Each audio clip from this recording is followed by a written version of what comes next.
So, okay. Okay, this is my third take again. At yun nga, for the past 2 weeks, I think, or 1 week, maraming ganap. Pero hindi ako much more nag-upload. And hindi ko din na-download yung iba. And also, may mga bagay din ako na inasikaso ng palihim na hindi ko na kailangan mag-share kahit kanino. Kasi napatunayan ko na kapag nag-share ako, hindi nagiging successful yung mga bagay-bagay. Ang dami kumukontra. Pero simula nung nangyari yung July 12, 2024, ang dami kong good things na mga nangyari. Yes, there's a bad thing. Parang normal na lang din naman.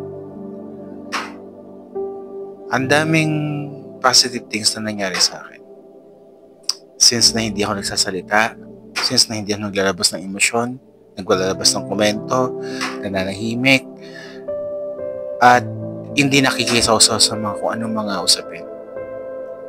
Since na nangyari yun, since na ginawa ko yun, at continuous ang ginagawa ko, na instead na magsalita is isusulat ko na lang, ilalagay ko na lang sa papel, at magpapasa na lang ako. Since na ginagawa ko na yun, ang dami mga positibong bagay na nangyari. Ang daming bagay na na-achieve ko. Lalong-lalo na ngayong taon na to, yung ordination na pinag-pray ko almost I think 14 years. Na-achieve ko siya nang walang tulong ng kahit sino, nang walang paghinging ng saklolo mula sa ibang organisasyon. Natanggap ko siya, nakuha ko siya nang walang nakakapansin at walang nakakaalam. Ngayon, naging successful ako sa bagay na yun nung nakuha ko siya. At ang isang kagandahan doon, nabigla na lang silang lahat nung nakuha ko yun. Diba? Walang ni isang tao akong hiningan ng tulong. At pasalamat ko na rin sa Diyos dahil ginamit itong taong ko na mabigyan ako ng pagkakataon na ma-ordain. Which is napaka-importante sa isang pastor na magkaroon ng ganong klaseng palay. Lalo na kung ikaw may hinahawakang simbahan, napaka-importante talaga. Lalo sa part ko na may hinahawakan din ako pero hindi ko pwedeng banggitin sa ngayon. And also, since ginawa ko yun, much more ako nagkaroon ng peace of mind, much more akong nagkaroon ng katahimikan sa isip, much more akong hindi nagkaroon ng mga malalaking problema. At the same time, much more ako nagkaroon ng mga magagandang ideas na hindi ko na kailangan pagsabihin kahit gano'n. At yun ang isang bagay na pinagpapasalamat ko. Since na ginawa ko to, ang dami ko na-achieve. Anyway, pagpasensya ako medyo maingay. Kasi nasa bodega lang naman ako gumagawa ng ganito. Dahil hindi pa ako makauwi. But, yun nga, ang laki ng pasasalamat. Kasi, nakafocus na ako ngayon sa sarili ko.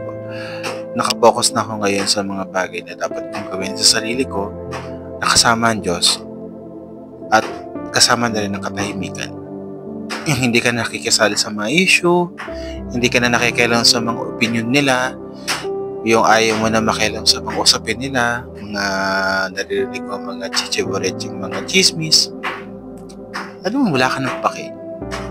Yung okay, sige mag-chismisan ka, magtatakad. Baka lang sa buhay nyo. Yan na laging nasa isip ko ngayon. At every time nakakarinig ako, nakakalimutan ko na rin talaga. Yung iba sinasadya ko na talaga kalimutan. At yun ang napakaganda kasi nagkaroon ako ng peace of mind dahil doon. As of now, ito yung mga bagay na nagagawa ko kapag tahimik na ako. Kapag hindi na ako nagsasalita. Kapag kumikilos na ako, more on nagsasalita. At marami na ngayon nakakaramdam ng kaba. Marami na ngayon nakakaramdam ng bigla. At marami ngayon nakatanggap ng anong mga susunod na gagawin ko. Well, ano man itong mga gagawin ko, magbibigla at mabibigla na lang sila. Dahil ito ay para sa sarili ko at hindi para sa iba. So, ito na muna ang tanging ma-share ko kasi sa totoo lang, marami din ako iniisip ngayon na mga achievement pa. Marami din ako mga bagay na gusto pang marating. Pero yun nga, gapang, tiyaga, consistency, at focus lang kung ano yung mga goals. And nagpapasalamat din ako doon sa iba na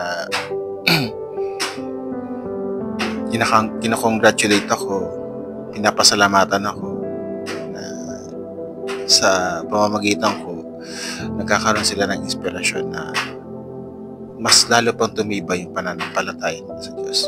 Well, yun ang mas maganda, na tumitibay yung relasyon mo sa Diyos kahit mag-isa ka lang. Bakit? Kasi personal ka na nakikipag-usap sa Diyos. At yun ang ginagawa ko. Instead na makipag-usap sa napakaraming tao, sa napakaraming Kristiyano, mas pinipili ko na nakausapin ng Diyos at kumilos. Na gaya ngayon, mga nabigla, mga na-shock, na nagkaroon ako ng ordination na hindi nila alam. Na walang masyado nakakaalam. Kaya yun na rin din pinagpapasalamat ko talaga. At ganoon din sa mga achievement ko. Isang malaking pasalamat ko na din talaga sa Diyos na hinahayaan niya ako makuha yun. Kasi hindi ko siya makukuha talaga ng ako lang. Si Lord na talaga ang kumikilos sa ganung bagay. So, for the meantime, yun na muna. And salamat po sa mga taong naniniwala at nagtitiwala sa akin. At sa mga taong pilit akong binababa pero tumataas pa rin ako. At sa mga taong pilit akong pinagchichismisan, pilit akong binababa, pilit akong sinisiraan, hinahanapan ng butas. Ang ending, tumataas at tumataas pa rin ako. Kasi Diyos na nagtataas sa akin. Ang gagawin ko lang manahimik, manalangin, kumilos. So ngayon, yun na yun nangyayari sa akin. So yun lamang po at maraming salamat.